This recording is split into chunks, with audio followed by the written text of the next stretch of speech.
नमस्कार दोस्तों, स्वागत है आपका हमारे YouTube चैनल में।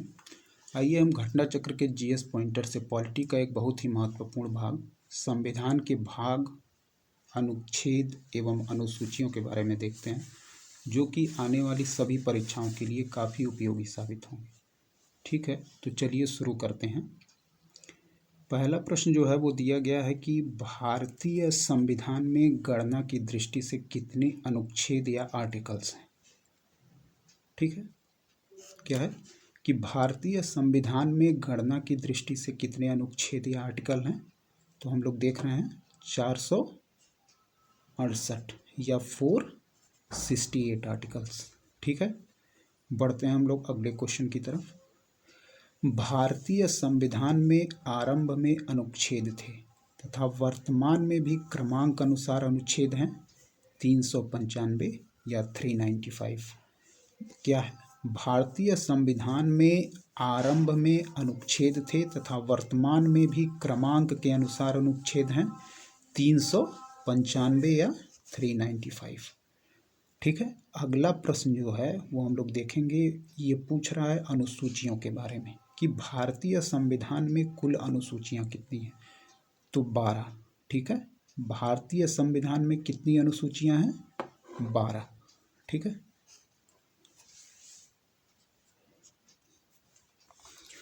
हाँ, तो आगे का प्रश्न हम देखेंगे।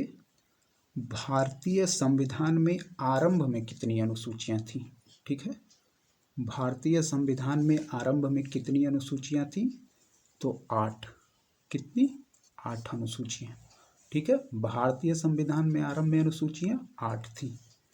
अगला प्रश्न हम लोग देखेंगे जो कि सही कथन के बारे में पूछ रहा है कि निम्न में से कौन सा कथन सही है। ठीक है, तो ये सही कथन यहाँ दिया गया है, जिसको हम लोग देख लेते हैं। भारत के संविधान में जो 9वीं, 10वीं, 11वीं और 12वीं अनुसूचियां हैं को संविधान संशोधन अधिनियम द्वारा जोड़ा गया था। बहुत ही महत्वपूर्ण पॉइंट है, इसको याद रखिएगा कि भारत के संविधान में 9वीं, 10वीं, 11वीं और 12वीं अनुसूचियां संविधान संशोधन अधिनियम द्वारा जोड़ी गई हैं। ठीक है, फिर अगला प्रश्न हम लोग देखेंगे कि भारतीय संविधान को विभाजित किया गया है। ठीक है, कितने भागों में? तो ये आप देख रहे हैं 22 भागों में, जबकि वर्तमान में हम यदि गणना के अनुसार देखते हैं तो वो है 25 भाग। ठीक है, भारतीय संविधान को विभाजित किया गया है 22 भागों में, लेकिन गणना के अनुसार हम देखते हैं तो 25 भाग हैं। ठीक है, हम लोग अगला प्रश्न देखेंगे कि मूल संविधान में कितने भाग थे, अनुच्छेद थे और अनुसूचियां थी। क्या है कि मूल संविधान में कितने भाग, अनुच्छेद और अनुसूचियां थी। तो देख रहे हैं हम, भाग देखेंगे तो 22 थी हमारे, अनुच्छेद कितने थे? 395 और अनुसूचियां थी 8। ठीक है, मूल संविधान में कितने भाग, अनुच्छेद और अनुसूचियां? 22 भाग, 395 अनुच्छेद और 8 अनुसूची। ठीक है, अगला प्रश्न देखेंगे हम लोग। नागरिकता से संबंधित प्रावधान जिस भाग में हमारे संविधान में दिए गए हैं वह भाग यहाँ पूछा जा रहा है। कौन सा भाग? तो हम लोग देखेंगे कौन सा प्रावधान। नागरिकता के बारे में पूछा जा रहा है कि कौन से भाग में इसका प्रावधान किया गया है। तो यह है हमारे संविधान का भाग 2, जिसमें हम लोग नागरिकता के प्रावधानों के बारे में अध्ययन करते हैं। ठीक है, फिर से हम देखेंगे नागरिकता से संबंधित प्रावधान संविधान के भाग 2 में दिया गया है। अगला प्रश्न है जहां हमें सही सुमेलन पूछ रहा है, तो हम लोग देखेंगे, ध्यान से देखिएगा। यह है संविधान का भाग 1 जो है वह संबंधित है कहीं ना कहीं संघ और उसके राज्य क्षेत्र से। ठीक है, संविधान का भाग 1 है संघ और उसका राज्य क्षेत्र। संविधान का भाग 4 पूछ रहा है। ठीक है, जो कि हम लोग जानते हैं कि मौलिक कर्तव्य है, जो हमारे संविधान में 42वें संविधान संशोधन 1976 में स्वर्ण सिंह समिति की अनुशंसा के आधार पर हमारे संविधान में यह जोड़ा गया था। संविधान का भाग 4 मौलिक कर्तव्य, जो कि 42वें संविधान संशोधन 1976 से संबंधित है। ठीक है, संविधान का भाग 2, ये प्रश्न हम लोग ऊपर भी देख चुके हैं। कि संविधान का भाग 2 जो है वह नागरिकता से संबंधित है। ठीक है।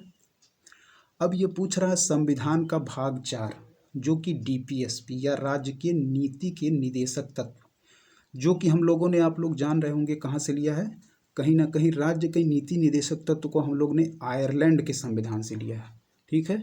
संविधान का भाग 4 राज्य की नीति के निदेशक तत्व से संबंधित है। ठीक है। एक बार और हम लोग देखते हैं। संविधान का भाग 1 है संघ और उसका राज्य क्षेत्र। संविधान का भाग 4A है मौलिक कर्तव्य। संविधान का भाग 2 है नागरिकता। संविधान का भाग 4 है राज्य के नीति निदेशक तत्व। ठीक है। अगला क्वेश्चन है, हम लोग देखेंगे। सही सुमेलन यहाँ भी करवाया गया है, आपसे पूछा जा रहा है कि नागरिकता, हम लोग देख चुके हैं नागरिकता जो है वो संविधान का भाग 2 है, हम लोग ऊपर भी देख चुके हैं। मौलिक अधिकार जो संबंधित है वो हमारा संविधान का भाग 3 है। मौलिक कर्तव्य जो है संविधान का भाग 4A है। फिर है जो संघ सरकार के बारे में बात किया गया वो संविधान के भाग 5 में है। और राज्य के बारे में हम लोग देखेंगे, संविधान का भाग जो 6 है उसमें प्रावधान किया गया है राज्य के बारे में। ठीक है। फिर से हम लोग देखेंगे, नागरिकता है संविधान का भाग 2, मौलिक अधिकार है संविधान का भाग 3, मौलिक कर्तव्य है संविधान का भाग 4A, संघ है संविधान का भाग 5, राज्य है संविधान का भाग 6। फिर हम लोग देखेंगे, फिर हमें सुमेलन कराया गया है। ये पूछ रहा है कि नए राज्यों का गठन, जो नए राज्यों का गठन है वो संबंधित है भारतीय संविधान का जो अनुच्छेद 3 है। क्या है? नए राज्यों का गठन भारतीय संविधान का अनुच्छेद 3। नागरिकता हम लोग ऊपर भी देख चुके हैं कि भारतीय संविधान के भाग 2 से संबंधित है। मौलिक अधिकार हम लोग ऊपर देखे, भारतीय संविधान का भाग 3 है। प्रशासनिक अधिकरण की स्थापना, यह भारतीय संविधान का अनुच्छेद जो 323A है ये संबंधित है प्रशासनिक अधिकरण से। ठीक है। प्रशासनिक अधिकरण भारतीय संविधान का अनुच्छेद 323A। ठीक है। अगला प्रश्न जो हम लोग देखेंगे ये फिर कहीं ना कहीं सही सुमेलित है, सही हमसे सुमेलित करवा रहा है, पूछा जा रहा है कि सही सुमेलन कौन सा है। ठीक है। एक तरफ प्रावधान है, एक तरफ संविधान का भाग जो इनसे संबंधित है, उसको हम लोग देखेंगे। राज्य के नीति निदेशक तत्व जो हमने आपको ऊपर बताया था कहाँ से लिए गए हैं, ये आयरलैंड का जो संविधान है उससे लिया गया है। राज्य के नीति निदेशक तत्व ये है हमारा भाग 4 है, जो राज्य के नीति निदेशक तत्व हैं ये भाग 4 से संबंधित है।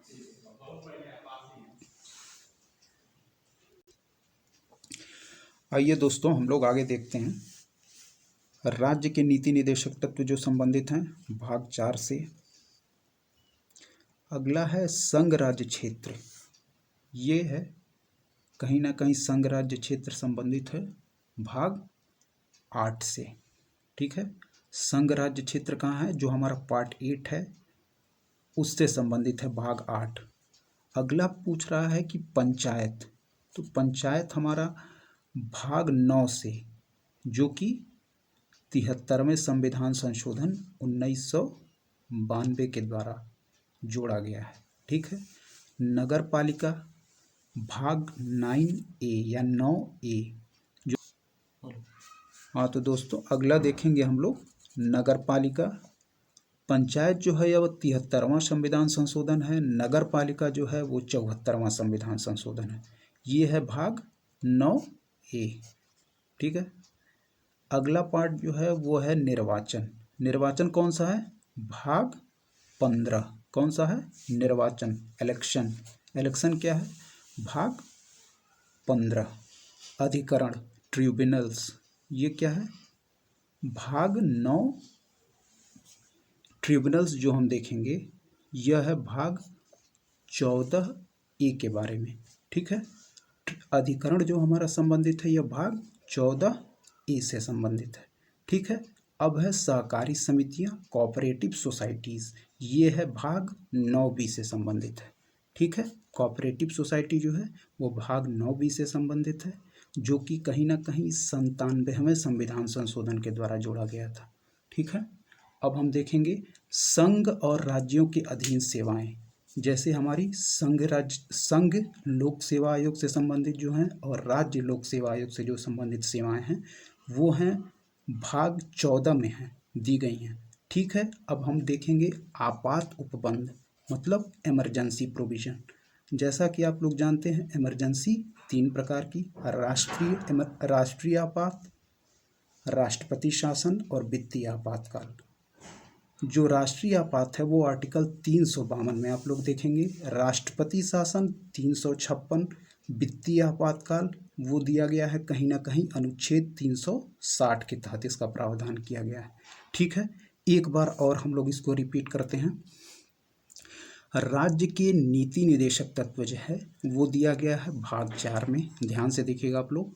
संघ राज्य क्षेत्र वो है आपका भाग 8 में। पंचायत 73वें संविधान संशोधन द्वारा भाग 9 में। नगर पालिकाएँ 74वें संविधान संशोधन द्वारा भाग 9A में। निर्वाचन ये है भाग 15 में। अधिकरण ट्रिब्यूनल ये है भाग 14A में। सहकारी समिति कोऑपरेटिव सोसाइटी जो कि जोड़ा गया था हमारे 97वें संविधान संशोधन से, ये है भाग 9B। संघ और राज्यों के अधीन सेवाएं जैसे हमारे जो संघ की सेवाएं हैं, राज्य की सेवाएं हैं, यह दिया गया है भाग 14 में। और आपात उपबंध जो कि 3 प्रकार का है, राष्ट्रीय आपात, राष्ट्रपति शासन और हमारा वित्तीय आपातकाल। राष्ट्रीय आपात की व्यवस्था की गई है 352 में। फिर है हमारा राष्ट्रपति शासन आर्टिकल 356, वित्तीय आपातकाल आर्टिकल 360। आप लोग याद रखिएगा कि भारत में अभी तक कभी भी वित्तीय आपातकाल जो कि आर्टिकल 360 के तहत दिया गया है वो कभी भी नहीं लगाया गया। ये प्रश्न कई बार पूछा जा चुका है। आपात उपबंध भाग कहीं ना कहीं आपात उपबंध भाग 18 में दिया गया है। ठीक है,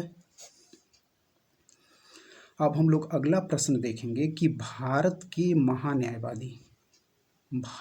महान्यायवादी अटॉर्नी जनरल के संबंध में उपबंध दिया गया है संविधान के भाग 5 और अनुच्छेद 76 में। कहाँ पे?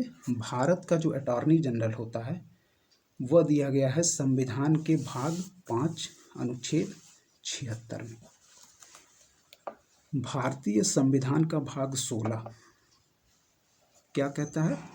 इसमें दिया गया है कुछ वर्गों के लिए विशेष उपबंधों से संबंधित है। क्या है?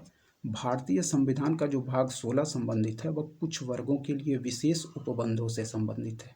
अब हम लोग देखें अगला टॉपिक, ये है अगला प्रश्न जो है वह है भारतीय संविधान में राजभाषा संबंधी जो प्रावधान दिया गया है वह दिया गया है भाग 17 में। क्या है? भारतीय संविधान में राजभाषा संबंधी प्रावधान भाग 17 में। ठीक है, फिर है अगला प्रश्न जो है वह फिर सही सुमेलन कराया गया है। भारतीय संविधान का जो पार्ट 17 है भाग 17 हम लोग ऊपर भी देख चुके हैं। भाग 17 ये संबंधित है आपके राजभाषा। ठीक है, संघ राज्य क्षेत्र जो हमारे यूटीज़ हैं, यूनियन टेरिटरीज हैं, वो संबंधित है कहीं ना कहीं भाग 8 से। अनुसूचित और जनजाति क्षेत्रों के बारे में प्रावधान किया गया है भाग 10 में। ठीक, अधिकरण ट्रिब्यूनल ये कहीं ना कहीं भाग 14A से संबंधित है। ठीक है, फिर से एक बार रिपीट करते हैं। राजभाषा भाग 17, संघ राज्य क्षेत्र यूनियन टेरिटरी भाग 8, अनुसूचित और जनजाति क्षेत्र भाग 10, अधिकरण भाग 14A। ठीक है दोस्तों, अगला प्रश्न हम लोग देखते हैं। संविधान में भारत के भीतर व्यापार, वाणिज्य और समागम संबंधित उपबंध हैं, यह हैं भाग 13 में। ठीक है, संविधान में भारत के भीतर व्यापार, वाणिज्य और समागम संबंधित उपबंध हैं भाग 13 में। ठीक, अगला क्वेश्चन देखेंगे। हमारे संविधान का वह भाग जिसमें 3 सोपानों में पंचायतें बनाने की परिकल्पना की गई है, भाग 9 73वां संविधान संशोधन। ठीक है, हमारे संविधान का वह भाग जिसमें 3 सोपानों में पंचायतें बनाने की परिकल्पना की गई है, भाग 9 में। संघ और राज्यों के बीच विधायी संबंध के बारे में उल्लेख है। क्या है? संघ और राज्यों के बीच विधायी संबंध के बारे में उल्लेख। भारतीय संविधान के भाग 11 के अध्याय 1 में। ठीक, अगला प्रश्न देखेंगे, भारतीय संविधान की अनुसूचियों में से वह अनुसूची जो राज्य के नामों की सूची तथा उनके राज्य क्षेत्रों का ब्यौरा देती है वह है पहली अनुसूची। भारतीय संविधान की अनुसूचियों में से वह अनुसूची जो राज्य के नामों की सूची तथा उनके राज्य क्षेत्रों का ब्यौरा देती है वह है पहली अनुसूची। अगला प्रश्न देखेंगे, यदि भारत संघ के एक नए राज्य का सृजन करना हो तो संविधान की किस अनुसूची को अवश्य संशोधित किया जाना चाहिए?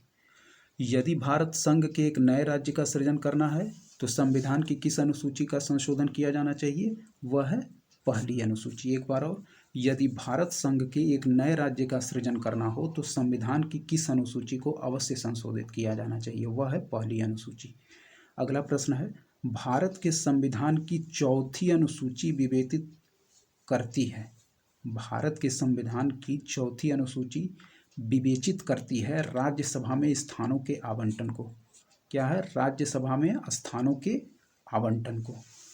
अगला प्रश्न हम देखेंगे, यदि भारत संघ के एक नए राज्य का सृजन करना है, यदि भारत संघ के एक नए राज्य का सृजन करना हो तो संविधान की अनुसूचियों में से जिस एक को अवश्य संशोधित किया जाना चाहिए वह है। ठीक, यदि भारत संघ के एक नए राज्य का सृजन करना हो तो संविधान की अनुसूचियों में से जिस एक को अवश्य संशोधित किया जाना चाहिए वह अनुसूची है पहली अनुसूची।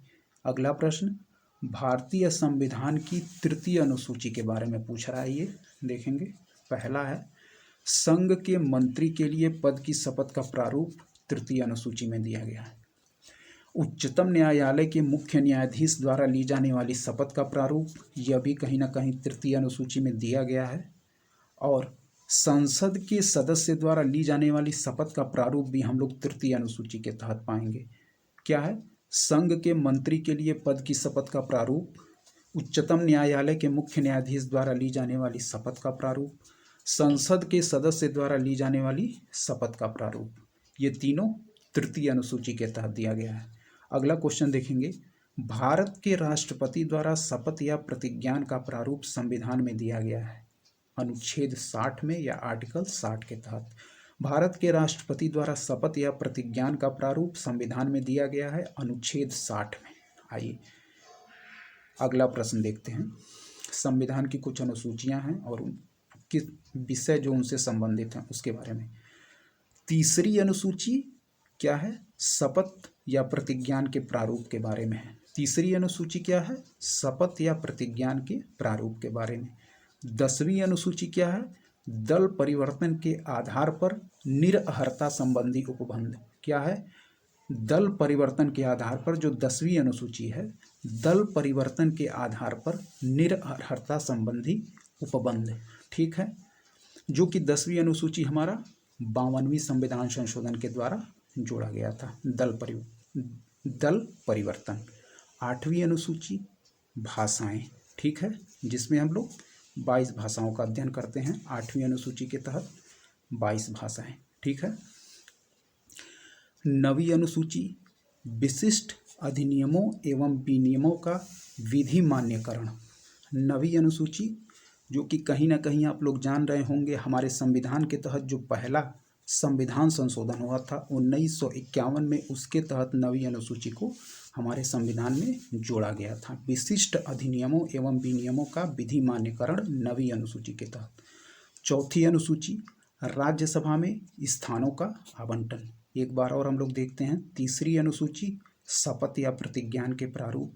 10वीं अनुसूची 52वां संविधान संशोधन, दल परिवर्तन के आधार पर निरअर्हता संबंधी उपबंध।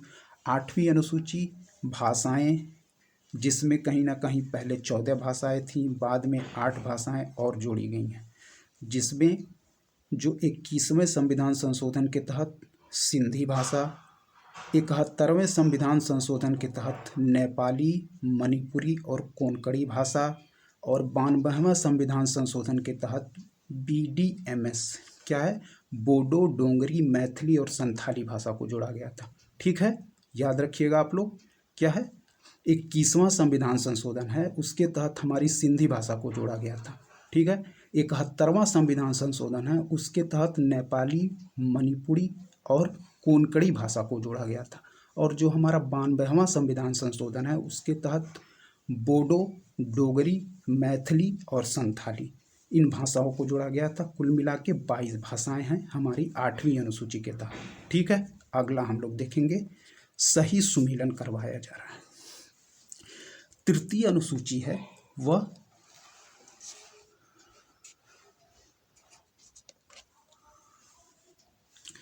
शपथ या प्रतिज्ञान के प्रारूप। ठीक है, शपथ या प्रतिज्ञान के प्रारूप, यह है तृतीय अनुसूची में।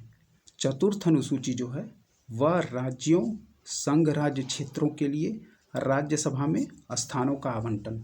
चतुर्थ अनुसूची राज्यों, संघ राज्य क्षेत्रों के लिए राज्यसभा में स्थानों का आवंटन। सातवीं अनुसूची है संसद और राज्य विधानमंडल द्वारा बनाई जाने वाली विधियों की विषय सूची। तृतीय अनुसूची शपथ या प्रतिज्ञान के प्रारूप। चतुर्थ अनुसूची राज्यों, संघ राज्य क्षेत्रों के लिए राज्यसभा में स्थानों का आवंटन।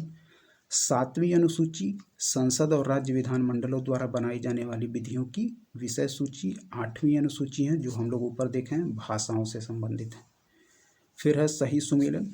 चतुर्थ अनुसूची है या राज्यसभा में स्थानों का आवंटन। षष्टम जो है ये आप लोग याद रखिएगा, महत्वपूर्ण है। असम, त्रिपुरा, मेघालय और मिजोरम, AMTM से आप याद रख सकते हैं। असम, त्रिपुरा, मेघालय और मिजोरम के जनजातीय क्षेत्र। अष्टम है भाषाएं। और नवम जो है ये हम लोग ऊपर देख चुके हैं, भूमि सुधार अधिनियम। ठीक है, सही सुमेलन जो है अब अगला हम लोग देखेंगे, ये फिर सही सुमेलन करवाया जा रहा है। सातवीं अनुसूची विधायी शक्तियों के वितरण से संबंधित है। संघ, राज्य एवं समवर्ती सूची। सातवीं अनुसूची के तहत विधायी शक्तियों का वितरण, संघ, राज्य एवं समवर्ती सूची। आठवीं अनुसूची फिर वही भाषाओं के बारे में दिया गया है। ठीक है, हम लोग और देखते हैं आगे। आगे हम लोग देखेंगे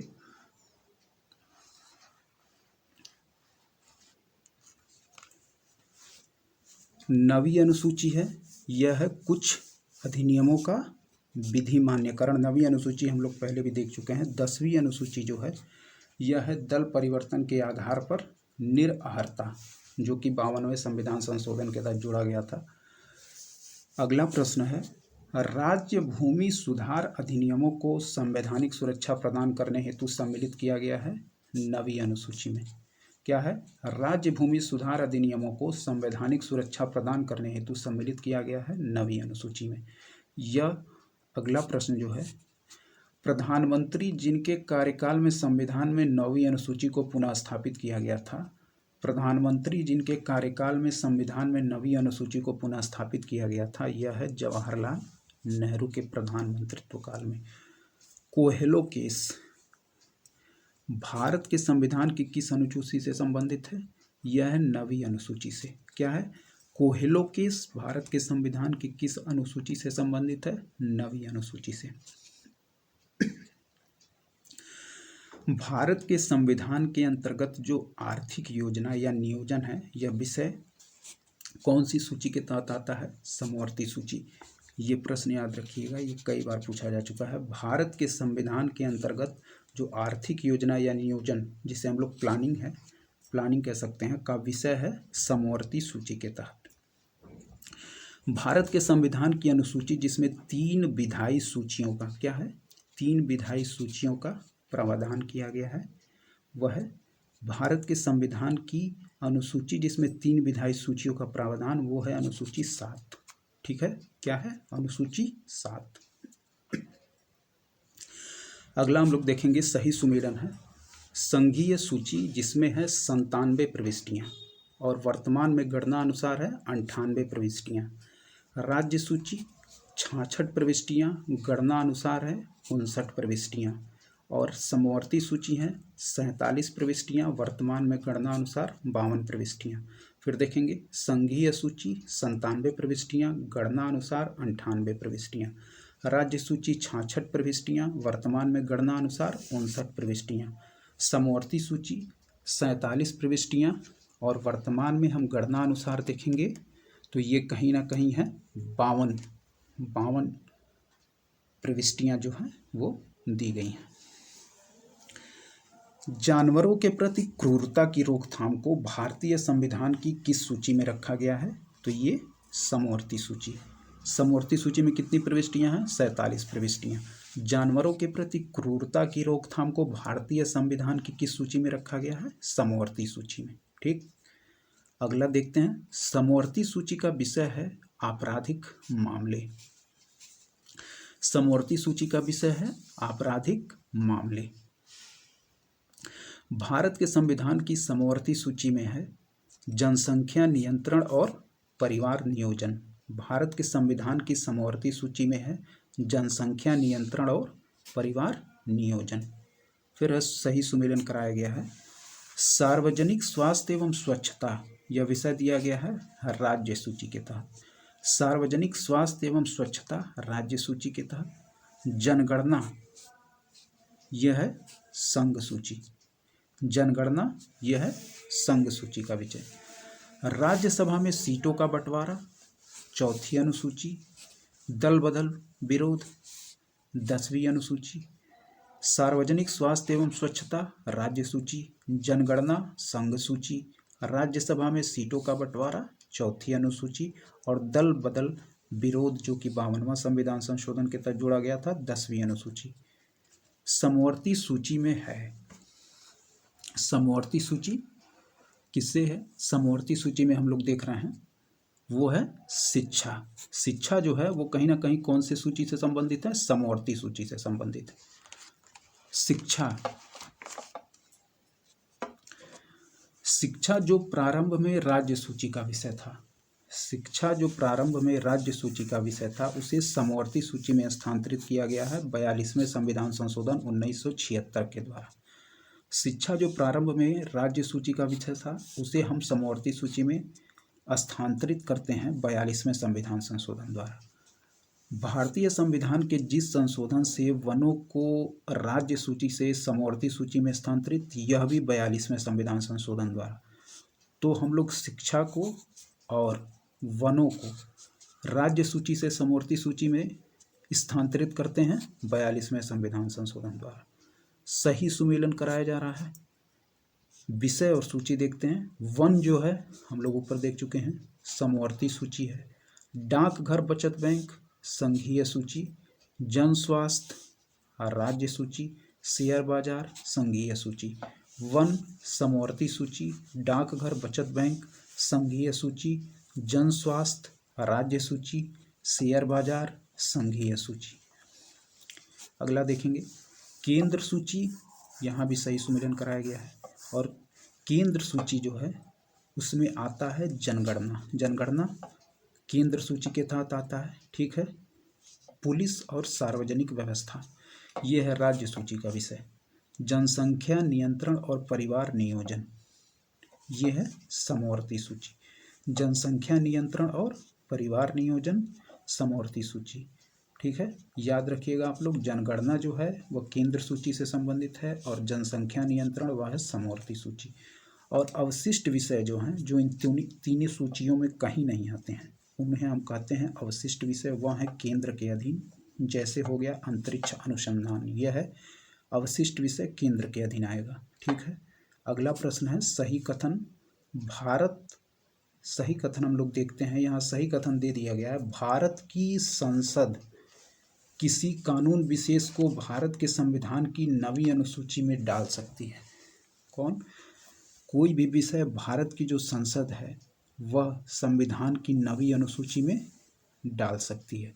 9वीं अनुसूची में डाले गए किसी कानून की वैधता का परीक्षण न्यायपालिका द्वारा किया जा सकता है। फिर से देखेंगे, भारत की संसद की किसी कानून विशेष को भारत के संविधान की 9वीं अनुसूची में डाल सकती है। कौन डाल सकता है? भारत की संसद। और 9वीं अनुसूची में डाले गए किसी कानून की वैधता की परीक्षण न्यायपालिका द्वारा किया जा सकता है। भारतीय संविधान के वे प्रावधान जो शिक्षा पर प्रभाव डालते हैं। तो पहला है राज्य के नीति के निदेशक तत्व, दूसरा है ग्रामीण और शहरी स्थानीय निकाय, तीसरा है पंचम अनुसूची, चौथा है षष्ठ अनुसूची और पांचवा है सप्तम अनुसूची। ठीक है, राज्य के नीति के निदेशक तत्व, ग्रामीण और शहरी स्थानीय निकाय, पंचम अनुसूची और सप्तम अनुसूची। ठीक है, अब हम लोग अगला प्रश्न देखेंगे।